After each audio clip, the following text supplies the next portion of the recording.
Hello everyone. Today we will begin with Unit 3 of Microeconomics. It is about producers' behavior and supply. यहाँ पर हम 5 major topics पढ़ेंगे that is production function, cost, revenue, producers equilibrium and supply. So without any further ado let's begin. Production function से शुरू करते हैं. उसके लिए जानते हैं पहले प्रोडक्शन क्या है. Production refers to transformation of inputs into output. Okay, तो प्रोडक्शन एक वो प्रोसेस है जिसके अंदर हम इनपुट से आउटपुट को इनपुट्स की मदद से आउटपुट बनाते हैं. इनपुट आउटपुट क्या होते हैं? अब देखो, suppose you are a farmer. आपको गेहूं उगाने हैं, वीट. Okay, wheat grain. तो what is your output? Output is your wheat because what you want to produce, the end result, the end goods that you want to produce is your output. So wheat is your output. So what all inputs you are going to need?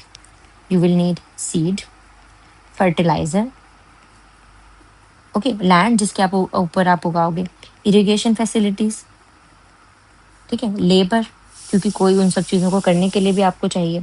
Okay, so these are the inputs. और फिर cut करने के लिए suppose thresher and everything, okay, tractor or something. So these are your different inputs. अब आप इनकी मदद से, जब आप इन सब की मदद से यूज करके आप सीड लेके आओगे पहले, फिर उसके बाद में अपने पीस ऑफ लैंड के अंदर उन सीड्स को सो करोगे, देन आप टाइमली फर्टिलाइजर डालोगे, पेस्टिसाइड्स डालोगे, then finally irrigation time to time उसको पानी दोगे क्रॉप को, तब जाके वो एक वीट बनेगा, राइट. वीट आपका गेहूं उगेगा and then you will cut the crop, harvest करोगे आप उसको, फिर आप थ्रैश करके उसके वीट के वो पूरी क्रॉप के अंदर से आप उसके वीट के ग्रेन्स को बाहर निकालोगे. So this is your entire process and then you will get your wheat to sell in the market. ठीक है. So this entire process, seed खरीदने से लेकर पूरा की पूरा क्रॉप हार्वेस्ट करके, थ्रैश करके और फिर वीट ग्रेन्स को निकालना बाहर, इज योर प्रोडक्शन प्रोसेस. ठीक है. So this process is known as production. ये ट्रांसफॉर्म किया आपने, क्या किया आपने? एक सीड को ट्रांसफॉर्म कर दिया है वीट के अंदर. ठीक है, ताकि दिस इज योर प्रोडक्शन, ताकि लोग उसे कंज्यूम कर सकें. ठीक है. Then this is my production. Then what is production function? Same thing. It is an expression of technological relationship between physical inputs and outputs of a good. जो इन सब के बीच का जो रिलेशन है, इन सब का, इन सारे इनपुट्स का इस आउटपुट के साथ जो रिलेशन है, इज माय प्रोडक्शन फंक्शन. ठीक है. So production function is output of X. हमने किसका लिया था? वीट का. तो output of wheat equals to function of, it is the function of what? All the inputs that were required to produce wheat. So inputs क्या क्या लगे थे? Seed, fertilizer. It is the function of seeds, fertilizers, machine, tractor, land and everything. I hope it is clear. ठीक है. एक और example से समझ सकते हैं. सपोज आप एक चेयर मैन्युफैक्चरिंग फर्म हो एंड उसके अंदर आपका आउटपुट क्या होने वाला है? चेयर, क्योंकि आप चेयर बना रहे हो. तो चेयर आपका आउटपुट है, it will be the function of what? The function of labour and capital required to produce that chair. तो लेबर क्या होगी? लेबर जैसे जो लोग उसकी चेयर को प्रोड्यूस करने के लिए आपको चाहिए, is your labour. And then what is the capital?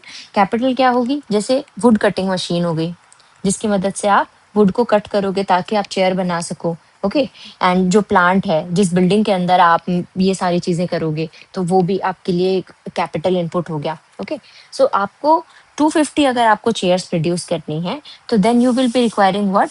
7 labour and 2 capital. So this is your production function for chair. ठीक है. अगर आपको चेयर प्रोडक्शन के लिए, तो ये प्रोडक्शन फंक्शन होगा. और अगर मैं ऐसा लिख दूं, तो this is also signifying what? That 250 chairs can be produce with the help of 7 labour and 2 capital inputs. ठीक है. So I hope it is clear.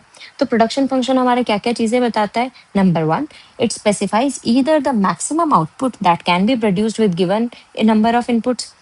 ये मैक्सिमम आउटपुट क्या है? अगर हम 7 लेबर और 2 कैपिटल गुड्स को इन्वेस्ट करेंगे, दैट इज लैंड और मशीन. सपोज 2 मशीन हमने लगा ली, तो उसकी मदद से हम कितना आउटपुट निकाल सकते हैं? मैक्सिमम 250 आउटपुट निकाल सकते हैं. ठीक है. 250 चेयर बना सकते हैं. और एक और चीज क्या बताता है? और it tells you the minimum quantity of inputs needed to produce a given level of output. ठीक है. अगर मुझे 250 चेयर्स बनानी है, तो मुझे कितना इनपुट लगेगा? मिनिमम मुझे कितनी इनपुट लगेगी? I will minimum require 7 labours and two machines. Okay, so this also tells me the minimum input that I require, or it can tell me the maximum output that I can produce with the given minimum input. I hope it is clear. Then what does it establishes? It establishes relation only in technical nature. ठीक है, तो technical relationship ही ये बता रहा है हमें कि सारे इनपुट्स और आउटपुट्स के बीच में क्या टेक्निकल रिलेशन है, कि इससे इससे कितना ये बन सकता है, कि कितने मिनिमम इनपुट लगेंगे और कितना आउटपुट आएगा. ठीक है, बट ये हमको और कोई चीज़ नहीं बता रहा है कि इस लेबर की हमें क्या क्वालिफिकेशंस चाहिए, या फिर इनके बीच में क्या इमोशनल जो भी इनपुट लग रहे हैं, लेबर कितना हार्डवर्क कर रहा है, केयर एंड एवरीथिंग, सारे के सारे डिफरेंट फैक्टर्स हम नहीं देख रहे हैं, हम सिर्फ टेक्निकल फैक्टर्स ही यहाँ पे देख रहे हैं. This relationship is merely technical in nature. सिर्फ नंबर्स के बारे में हम बात कर रहे हैं. We are not even telling the salary and the cost of these inputs. ठीक है, I hope it is clear. Then it is always defined with respect to given technology. Yes, हम अभी जो prevailing technology है उसके reference में ही इसको बताते हैं. अगर if technology improves, then increased output can be obtained with same physical input. क्योंकि मैंने बताया कि ये best combination मैं आपको बता रही हूँ कि आपको अगर 250 चेयर चाहिए maximum, तो आपको minimum 7 labors and 2 capital input चाहिए होंगे. बट अगर आपको इससे ज्यादा चाहिए तो you will have to increase either this or this one. ठीक है, आपको या तो लेबर इंक्रीज करनी पड़ेगी या फिर आपको machine number of machine increase करनी होंगी अगर आपको आउटपुट बढ़ाना है, तो ज्यादा चेयर प्रोड्यूस करनी है तो. बट ये गिवन टेक्नोलॉजी के ऊपर ही रेफरेंस में है. अगर आप टेक्नोलॉजी इंप्रूव कर दो, सपोज ये जो मेरी 2 मशीन्स थी, वुड कटिंग वाली मशीन्स हैं, मुझे कहीं से एक अच्छी टेक्नोलॉजी मिल जाती है. अब जो एक मशीन मेरी एक दिन के अंदर सपोज 100 वुड लॉग्स को कट कर सकती थी, अब उसकी स्पीड बढ़ गई है, मैंने नई नई मशीन लगा दी. Now it can cut 200 logs. Okay, so उसकी क्या होगी, स्पीड डबल हो गई, तो टेक्नोलॉजी इंप्रूव हो गई, राइट. तो अब मैं अगर सेम लेवल ऑफ इनपुट देखूं, अगर अभी भी मैं 2 मशीन और 7 लेबर यूज करूंगी तो I can produce more, right, क्योंकि मेरी वुड कटिंग स्पीड बढ़ चुकी है. तो it will B suppose 400 chairs में प्रोड्यूस कर सकती हूँ. सो सेम इनपुट से ही मैं ज्यादा आउटपुट कैसे निकाल पा रही हूँ, मैंने तो बताया था ये सबसे आइडियल कंडीशन हम निकाल रहे हैं. But this is why it is more because the technology has improve. So अगर हमें यही बताना है कि इसके अंदर क्या है, तो I am assuming that the technology is not changing, I am using the same technology. If I am improving the technology, then more output can be produce with the same level of input. Okay, then it includes only technically efficient methods of production, as no rational entrepreneur will use inefficient methods. Yes, हम यहाँ पर जो भी method use कर रहे हैं production की, it is the most efficient one. ठीक है, कि मेरी लेबर भी कहीं अपना टाइम वेस्ट नहीं कर रही है, जाके उसको जो काम देना है वो अपने वर्किंग आवर्स के अंदर अच्छे से एफिशिएंटली काम कर रहे हैं. मैक्सिमम आउटपुट जो वो दे सकते हैं अपने लिमिटेड आवर्स में, they are providing me that. My machine is working at its optimum, वो भी खराब नहीं है. ठीक है, तो सब चीज़ें अपने बेस्ट एफिशिएंट ही प्रोडक्शन हो रहा है. Okay, technically efficient production methods हम यूज कर रहे हैं because no rational entrepreneur will use. हम इनएफिशिएंट बातों को यहाँ पे कंसिडर नहीं कर रहे हैं, कि इनएफिशिएंट मेथड्स को हम नहीं देख रहे हैं, कि अगर मेरी लेबर सिर्फ बैठी हुई है, वो काम नहीं कर रहे हैं, बैठ के सिर्फ बातें मार रहे हैं, टाइम वेस्ट कर रहे हैं. So this is not we are assuming that efficient methods are being used. I hope this is clear. So this was my production function. So अब प्रोडक्शन फंक्शन समझने, वो तो हमारी डेफिनेशन वाइज कंप्लीट हो गया. अब उसके अंदर की डिटेल भी हमें थोड़ी सी समझनी होगी कि प्रोडक्शन रिलेटेड और भी क्या बातें हमें पता होनी चाहिए. Number 1 is the timeline, the time frame. That हम किस टाइम फ्रेम के बारे में बात कर रहे हैं, क्या हम प्रोडक्शन की बातें शॉर्ट रन में कर रहे हैं या फिर हम लॉन्ग रन में बात कर रहे हैं. So what is short run then? Short run refers to a period in which output can be changed by changing variable factors only. ठीक है, शॉर्ट रन एक ऐसा पीरियड है जिसके अंदर Q रेफर्स टू आउटपुट. ठीक है, तो आउटपुट चेंज कर सकते हैं हम बाय चेंजिंग वेरिएबल फैक्टर्स. तो अब इसके लिए हमें पता होना चाहिए वेरिएबल फैक्टर्स क्या होते हैं. ठीक है, तो variable factors are, yes, variable factors refers to those factors which can be change in short run. तो ये तो कंफ्यूजिंग डेफिनेशन हो गई, मैंने यहाँ उसको रेफर कर दिया, वहाँ पे इसको रेफर कर दिया. तो अब हम सिंपली समझते हैं वेरिएबल फैक्टर होते क्या हैं. देखो, ऐसे फैक्टर्स जो चेंज हो सकते हैं. ओके, जिनकी वैल्यू चेंज हो सकती है with the level of production और द लेवल ऑफ आउटपुट। जैसे हम मैथ्स में देखते हैं, ओके, मैथ्स में यू मस्ट नो कि जैसे 1 2 3 4 दीज नंबर, जो ये नंबर्स हैं हमारे, इन सब की वैल्यू तो सेम है। 1 का मतलब 1 ही है, 2 का मतलब 2 ही है, ठीक है। तो इन सब की वैल्यू सेम होती है। बट अगर हमें कोई क्वेश्चन सॉल्व करना होता है, we sometimes assume x in maths, right, कि सपोज जो मुझे वैल्यू निकालनी है, it is the value is x, तो x can be 1, x can be 2, x can be 3, x can be 4। तो एक्स की वैल्यू तो कुछ भी हो सकती है इनमें से। बट अगर मैं एक्स की जगह पे यहाँ पे 3 लिख दूंगी तो 3 का मतलब तो 3 ही होगा, ठीक है। So this x is called variable, है ना। हम मैथ्स में भी इसे वेरिएबल ही बोलते हैं। क्यों बोलते हैं इसे वेरिएबल? बिकॉज इसकी वैल्यू कैन बी चेंज्ड, उसकी वैल्यू चेंज होती रहती है, ठीक है। किसी एक आंसर के अंदर इसकी वैल्यू 200 हो सकती है, किसी अनदर आंसर में इसकी वैल्यू 1 हो सकती है, 4 हो सकती है, okay. So this x is a variable, it's values can be changed, okay, which can be changed. तो चेंज हम अगर हम प्रोडक्शन के अंदर देखें तो हमारी कौन सी चीजें हैं जो हम इजीली चेंज कर सकते हैं? So these will be my variable factors. जैसे रॉ मटेरियल, ओके, तो रॉ मटेरियल को हम इजीली चेंज कर सकते हैं क्या? यस। जैसे कैसे चेंज कर सकते हैं? सपोज हमारे चेयर वाले एग्जाम्पल में ही था। अब पहले मैं 100 लकड़ी, 100 टिम्बर यूज कर रही थी 2 दिन के अंदर, ठीक है, एक दिन के अंदर, सपोज एक दिन के अंदर मैं 100 लकड़ियां यूज कर रही थी उसको चेयर बनाने के लिए। बट अब मैं, मेरे जहाँ से मुझे ये लकड़ियां मिल रही हैं, मैं उसको बोल सकती हूँ ना कि सप्लायर को कि मुझे अब ज़्यादा दे दो, मुझे अब 150 चाहिए, मैं मेरा प्रोडक्शन बढ़ा रही हूँ, मुझे अब 150 जो टिम्बर है वो डेली चाहिए होगी। तो आई can increase my raw material. So this was my maximum raw material, right. तो वो रॉ मटेरियल हमारा इंक्रीज हो सकता है। तो it is a variable factor short run के अंदर, कि मुझे आज डिमांड है और मैं आज के आज कह सकती हूँ, तो मेरा आज भी चेंज हो जाएगा। Then casual labour, right. तो 7 लेबर्स लग रही थी वो प्रोड्यूस करने के लिए, 250 चेयर प्रोड्यूस करने के लिए। क्या मैं और नई लेबर लगा सकती हूँ जब मुझे रिक्वायरमेंट है?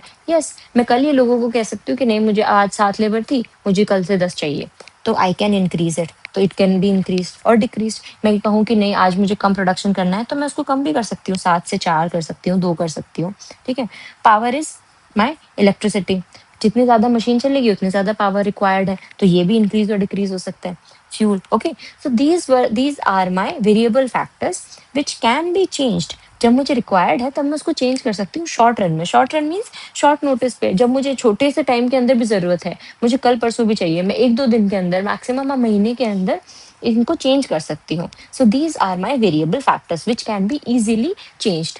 बट अगर हम शॉर्ट रन की बात करें, 1 महीने की ही पीरियड की बात करते हैं, और मैं उसके अंदर ये देखूं कि मेरी कुछ फैक्टर्स मैं चेंज नहीं कर सकती हूँ। जैसे कि वो मेरी मशीन थी जिससे मैं चेयर बनाने के लिए वुड को कट कर रही थी, वुड कटिंग मशीन, ओके। तो वो machine that is not easily change, मैं उसको can not B easily changed. क्यों? क्योंकि वो बहुत ही एक्सपेंसिव है, ठीक है, उसकी कॉस्ट बहुत ज़्यादा है। और मेरा अभी तो प्रोडक्शन उतना ज़्यादा होना चाहिए ना, मैं लॉस बेयर तो करूंगी नहीं कंपनी के अंदर। तो मुझे कभी भी प्रोडक्शन के अंदर उसकी उतना एक्सपेंसिव है वो, तो मैं उसको चेंज एकदम से नहीं कर सकती हूँ, ठीक है। I will require a minimum period ताकि मैं उसको चेंज कर सकूँ, ठीक है। मुझे 2 साल 3 साल चाहिए होंगे कि ताकि मैं उसको चेंज कर सकूँ। उसके लिए मुझे ज़्यादा इन्वेस्टमेंट लगेगी। लेबर चेंज करने में मुझे कोई ज़्यादा जोर नहीं आएगा, because it will be maximum 10K 5K 5,000 rupees extra for me to pay. But this is going to be costing me a lot more, lakhs, may be in lakhs, ठीक है। तो दिस फिक्स्ड फैक्टर, या फिर जिस लैंड के ऊपर मैं मेरा प्लांट रख रही हूँ, तो मुझे एक नया जमीन खरीदने में या नई जमीन रेंट करने पे भी बहुत ज्यादा टाइम लगेगा। So these are my fixed factors which can not be changed in short run, ठीक है। शॉर्ट रन के अंदर मुझे जब इंस्टेंट रिक्वायरमेंट है तब मैं इसको चेंज नहीं कर सकती हूँ, जैसे my plant, machinery, building, land, okay, so these are my fixed factors. I hope it is clear. तो short run क्या period है? Short run is a period in which output can be changed by changing variable factors only, ठीक है। variable factors को ही हम change करके सिर्फ output को चेंज कर सकते हैं। और लॉन्ग रन क्या हुआ? It refers to a period in which quantity can be और output can be changed by changing all factors of production. क्यों? क्योंकि लॉन्ग रन के अंदर सारे के सारे फैक्टर्स ही वेरिएबल फैक्टर्स बन जाते हैं। कैसे बन गए सारे फैक्टर्स वेरिएबल? क्योंकि जैसे अब आप देखो, अगर आपके पास 20 साल का टाइम पीरियड है, तो आप 20 साल के अंदर देखोगे तो क्या सिर्फ आप 2 ही मशीन लगाओगे अपनी कंपनी के अंदर? नहीं, you can increase it to 4 to 5, because इस पीरियड के अंदर आपका प्रॉफिट भी धीरे-धीरे इंक्रीज़ होगा, आपकी फर्म भी इंक्रीज़ करेगी, ठीक है? उसका साइज़ भी इंक्रीज़ होगा, तो आपके ज़्यादा से ज़्यादा लोग आपकी चीज़ों को खरीदेंगे, आपकी चेयर्स ज़्यादा मार्केट में बिकेंगी, then you will earn more profit, then you can invest in more machines, then you will be able to produce more. तो अगर मैं 10 और 20 ईयर्स के स्पैन में देखूंगी तो it will be a longer period. तो लॉन्ग पीरियड के अंदर मेरे लिए सारे फैक्टर्स को चेंज करना पॉसिबल है। लेबर और इन सबको तो मैं इजीली ही चेंज कर पा रही थी, रॉ मटेरियल, लेबर के रिक्वायरमेंट को, बट अब मैं मशीन्स को भी इजीली चेंज कर सकती हूँ। तो now all the factors are variable factors for me. I hope it is clear. It's important to keep in mind that short run and long run are not according to calendar years. ऐसा नहीं है कि मेरा 1 साल हो गया तो वो शॉर्ट रन ही होगा हमेशा, या फिर मैंने 10 साल हो गए तो वो मेरे लिए हमेशा ही लॉन्ग रन होंगे। It depends on company to firm to firm, और ठीक है, type of firm that is we are talking about. Functional, it is a functional concept. It depends on production conditions, कि production की condition क्या है. It varies from firm to firm and industry to industry. जैसे आप example से समझो कि steel industry है हमारी, स्टील इंडस्ट्री के लिए एक 5 साल का period is a small period, ठीक है, बिकॉज उसकी सारी की सारी investments are very very big. The plant they require, the machinery they require, the land, the size of land they require, and the technical experts they require are all very expensive and very big. तो they require very big investment. तो steel industry के लिए 5 साल is a short period, but short run, okay. And then wheat producer के लिए क्या है? Wheat producer के लिए इवन 1 साल, 1 साल भी अपने आप में एक लॉन्ग रन का पीरियड हो जाता है, ठीक है। 1 साल को तो चलो एक सोइंग सीजन ही जो होता है, जैसे अगर वो खारीफ क्रॉप है जिसको वो गर्मियों के अंदर उगाएंगे, सोइंग सीजन में डालेंगे, फिर वो 2 महीने बाद उगेगी, या 2 महीने या 3 महीने बाद उसको हार्वेस्ट करेंगे। सो this is a short run for them. For them, 5 years is a very long run period. Okay. So I hope it is clear कि it is relative. Industry to industry ये चेंज हो जाता है, ठीक है। Then price determination का हम देख लेते हैं। प्राइस डिटर्मिनेशन क्या है, कि प्राइस कैसे डिसाइड होती है मार्केट के अंदर। In short run demand is more active, हमने डिमांड पढ़ ली थी, second unit was about demand only.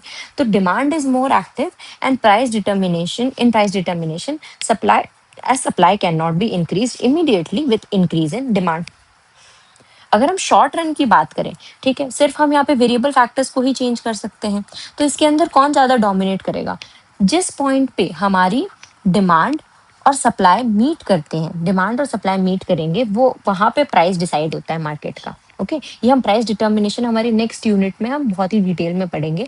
अभी बेसिक आपको इतना पता होना चाहिए कि जहां पर प्राइस प्राइस डिटरमाइन कहाँ होता है, जहाँ पे demand and supply curve meet each other. Okay तो जहाँ पे डिमांड और सप्लाई इक्वल हो जाएंगी, वहां पे हमारा प्राइस डिटरमाइन होता है मार्केट का। तो शॉर्ट रन के अंदर डिमांड ज्यादा डोमिनेट करती है उस चीज को। क्यों डोमिनेट करेगी? बिकॉज आप और मैं तो, अब ऐसा है ना, मेरी जो चेयर हम बना रहे थे वो चेयर हो गई मार्केट के अंदर popular, everybody wants to buy that chair only, ठीक है। तो उस चेयर के कारण अब उसकी डिमांड तो एकदम से मार्केट के अंदर बढ़ गई है। अब उसकी जो प्राइस है, प्राइस कौन डिसाइड करेगा? डिमांड ही डिसाइड करेगी मेजरली। क्यों? क्योंकि सप्लाई आप एकदम से बहुत ज्यादा नहीं बढ़ा सकते हो। आप मैक्सिमम, आप ज्यादा लेबर लगा के, पहले आप 250 250 चेयर्स आपका प्रोडक्शन था, अब आप उसको मैक्सिमम खींच के सिर्फ 300 पे लेके जा सकते हो, ठीक है, ताकि आप बहुत ज्यादा लेबर और लगा दिया, आपकी मशीन को आप ओवर रन कर रहे हो, बट उससे ज्यादा आप प्रोड्यूस नहीं कर पाओगे। For you to increase production you will require to have मतलब फिक्स्ड फैक्टर्स चेंज, ठीक है। लॉन्ग रन में ही आप सारे चेंजेस कर सकते हो। तो प्राइस डिटरमाइनिंग में आपका सप्लाई यहाँ पे ज्यादा चेंज नहीं ला सकता है, सिर्फ डिमांड ही चेंज हो रही है, तो demand will be dominant. But long run के अंदर क्या होता है, दोनों के दोनों हम सारे फैक्टर्स चेंज कर सकते हैं। तो both demand and supply play equal role in price determination, कि प्राइस डिसाइड करने के अंदर डिमांड और सप्लाई दोनों ही इक्वल रोल प्ले करते हैं। As both can be increase, demand बढ़ गई तो सप्लाई भी इंक्रीज हो सकता है easily. Okay I hope it is clear. Then अब हमने ये देख लिया लॉन्ग रन शॉर्ट रन हो गया। अब हम देखते हैं types of production function. There are 2 types of production function. जैसे शॉर्ट रन थी, वैसे शॉर्ट रन में होने वाला production is my short run production function, and it is also known as variable proportion type. So what is short run production function? It refers to a situation when output is increased by changing only one input while keeping other inputs unchanged. ठीक है, इसके अंदर हम क्या कर रहे हैं, short run production function के अंदर हम सिर्फ एक ही इनपुट को चेंज कर पा रहे हैं, दैट इज वेरिएबल इनपुट्स को ही हम चेंज कर सकते हैं and fixed inputs are same. अगर मुझे आउटपुट बढ़ाना है तो मैं सिर्फ वेरिएबल इनपुट्स को ही बढ़ा सकती हूँ। जैसे मेरे उस एग्जाम्पल के अंदर था ना, वीट वाले एग्जाम्पल के अंदर था, तो I can only increase, wheat वाले में नहीं सॉरी, इसमें चेयर वाले के अंदर आई कैन ओनली इंक्रीज जो मैं टिम्बर आ रहा है जिससे मैं चेयर बनाऊंगी, तो मैं इसको 100 से 150 इनपुट बढ़ा सकती हूँ, मैं लेबर बढ़ा सकती हूँ। ठीक है, so these are my variable factors only which I can increase, I can not increase. Short run के अंदर मैं एकदम से मशीन तो नहीं खरीद नहीं सकती हूँ ना, it is not possible for me without bearing cost. खरीद सकती हूँ but it will B bearing cost only. तो अगर प्रॉफिट मेंटेन करते हुए अगर मुझे कुछ करना है तो for me only variable factors can be changed. So this is my shortened output production function. So as there is change in variable input only, the ratio between different inputs tend to change at different levels of output. ठीक है, क्योंकि सिर्फ variable input में ही change आ रहा है, तो जो आपस में इनपुट्स का जो रेशियो है, दैट इज फिक्स्ड इनपुट्स और वेरिएबल इनपुट्स का जो रेशियो है, it is going to change at every level of output. Let me explain it with the help of this table. Suppose these are the serial number और level of output. ठीक है, then ये है हमारा variable input, ये है हमारे fixed input. तो मेरी ये वेरिएबल इनपुट के अंदर हमने सिर्फ लेबर को काउंट किया है एंड फिक्स्ड इनपुट के अंदर मैं सपोज लैंड ले लेती हूँ या फिर मशीन ले लेते हैं ना, हमारी मशीन जो वुड कटिंग मशीन थी, तो मैं 3 मशीन लगा रही हूँ। अब मैं इसको तो चेंज कर नहीं सकती हूँ, शॉर्ट रन है मेरा, है ना, तो शॉर्ट रन के पीरियड के अंदर मैं 3 ही रहेंगी, मैं इनको 3 से 4 नहीं कर सकती हूँ। ओके, अब वेरिएबल इनपुट में ही सिर्फ चेंज आ सकता है। तो जब पहले सिर्फ 5 लेबर लगा रही थी मैं इसके प्रोडक्शन के अंदर, तो I was able to produce 200 chairs. और अब जब मैं इसको तो फिक्स ही रखना है, अब मैं जब इनपुट में मैंने 7 लेबर लगाई तो मैं 250 प्रोडक्शन कर पा रही हूँ, 250 चेयर्स प्रोड्यूस कर पा रही हूँ।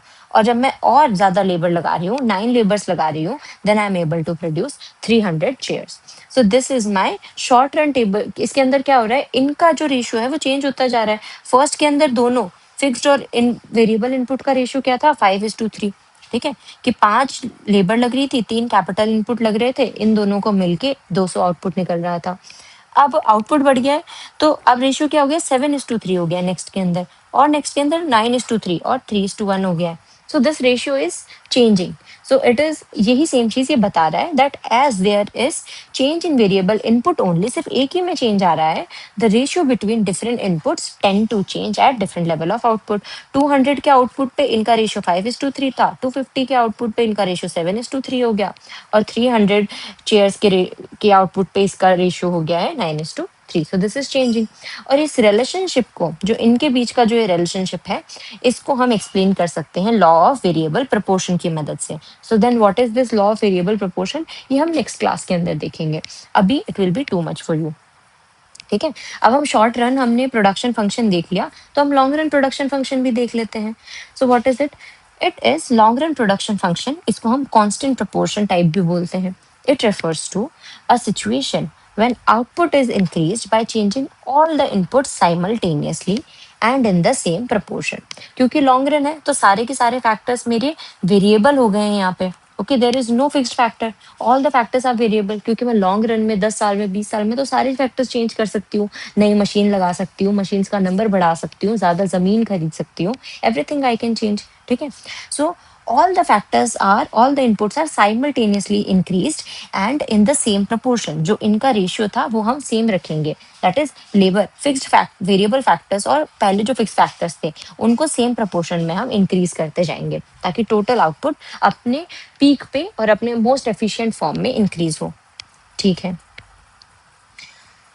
okay, then as all inputs are variable in the long run, all the ratio between different inputs tend to remain the same at different level of output। यही, अब जब पहले उनको अलग अलग सारे के सारे फैक्टर्स ही वेरिएबल हो गए, अब तो उनके बीच का रेशियो भी सेम ही रहेगा। जैसे इस टेबल से समझो, देखो ये लेवल ऑफ आउटपुट है 1 2 3। अब इसके अंदर क्या है, फर्स्ट जब ये मेरे 2 इनपुट हैं, ये लेबर, ये कैपिटल है एंड ये लेबर है। ओके तो एक कैपिटल दैट इज एक मशीन और दो लेबर मिलके 100 यूनिट्स प्रोड्यूस करते हैं, किसी भी गुड की मान लो, आप ये पेन मान लो, ठीक है। तो एक मशीन और दो लेबर मिलके 100 यूनिट्स प्रोड्यूस कर रही हैं। अब ये दोनों जब चेंज हुए, दो कैपिटल और चार लेबर मिलके 250 यूनिट्स प्रोडक्शन कर सकते हैं, एंड चार कैपिटल और 8 लेबर मिलके 600 यूनिट प्रोड्यूस कर सकते हैं। So what is this? अब इन दोनों के बीच का रेशियो तो अभी भी सेम है, देखो यहाँ पे 1:2 है, कैपिटल और लेबर का रेशियो क्या है 1:2। अब मैंने इन दोनों को इंक्रीज कर दिया क्योंकि लॉन्ग रन में मैं मशीन भी बढ़ा सकती हूँ, राइट। तो अब ये हो गया 2:4, 2:4 इज अगेन 1:2 ओनली। क्यों? क्योंकि आपको पता है ना रेशियो कैसे निकालते हैं, 1:2 को हम ऐसे भी लिख सकते हैं, 2:4 को मैं क्या लिख सकती हूँ, 1, ये कट हो गया आपस में, तो देन इट इज अगेन 1:2। अभी 4/8, 4 कैपिटल एंड 8, इनका क्या रेशियो हुआ, again 1:2। I hope it is clear. तो इन दोनों के वेरिएबल और फिक्स फैक्टर्स के बीच में, अर्लियर फिक्स फैक्टर के बीच में सेम प्रपोर्शन में दोनों चेंज होते हैं, तो इनका प्रपोर्शन जो है, the ratio between them doesn't change, वो सेम लेवल पे इंक्रीज होंगे।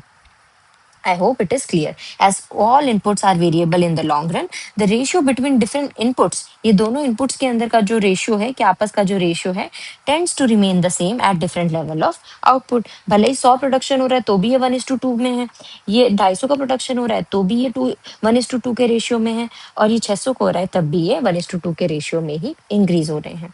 I hope it is clear. So this was all for production function and today's class. अब हम नेक्स्ट वीडियो के अंदर, I hope it is clear to everyone, आज हमने बहुत सारी चीज़ें देखी, तो आप इन सबको अपने दिमाग में थोड़ा सा आप रिवाइज करने की कोशिश करना। We saw what is production.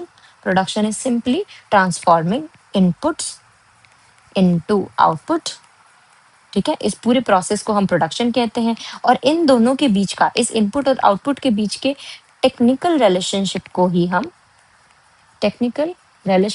ही हम क्या कहते हैं, प्रोडक्शन फंक्शन कह देंगे।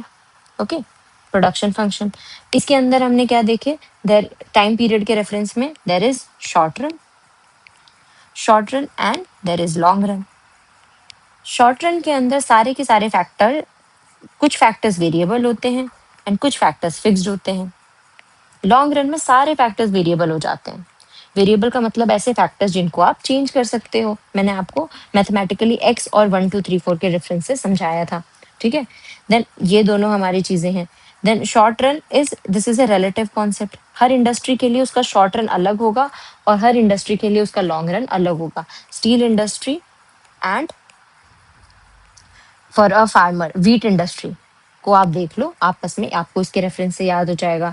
Then short run production function जो शॉर्ट रन की बातें करेगा, लॉन्ग रन प्रोडक्शन फंक्शन जो लॉन्ग रन की बातें करेगा, ठीक है। जिसमें हम आउटपुट सारे के सारे फैक्टर्स को चेंज करके कर सकते हैं, यहाँ पर सिर्फ हम वेरिएबल फैक्टर्स को चेंज करके आउटपुट को इंक्रीज कर सकते हैं। So this was all for today's class. In the next video, we are going to look at the concept of product. There are different kinds of product, that is total product, marginal product, and average product.